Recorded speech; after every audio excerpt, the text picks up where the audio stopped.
Deus, qual o nome da senhora? Marlúcia. A senhora mora onde? Santa Emília. Qual foi o milagre, a bênção, a vitória que a senhora conquistou nessa igreja? O milagre é que eu venho buscando pela saúde há 5 anos, devido à gravidez de alto risco e desempregada. Aí esse ano Deus abriu uma porta grande de emprego aqui no Center Mega, uma das maiores empresas que está no ramo agora, e já vou ser registrada com um salário ótimo. Há 5 anos a senhora tinha um problema de saúde?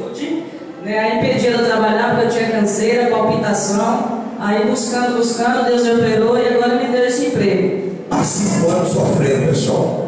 Quantos anos? 5 anos desempregada porque não podia trabalhar devido ao problema de saúde a qual ela tinha, problema de coração, cansaço. É isso? É isso. Até para ir para a igreja. Cansava. Canseira.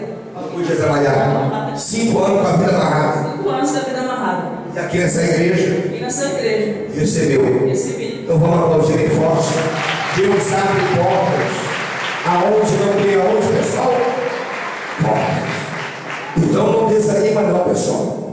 5 anos ela estava padecendo problema de saúde, não podia trabalhar, e Deus ouviu o clamor que é feito nessa igreja aqui, e hoje a porta está aberta, vai ser registrada para a honra e a glória do Senhor Jesus. Quer dizer que o diabo caiu por terra. Por terra. A inveja, tudo. a doença, tudo. E o nome de Jesus foi o quê? Glorificado. Então glorifica, igreja, bem forte. Deus abençoe.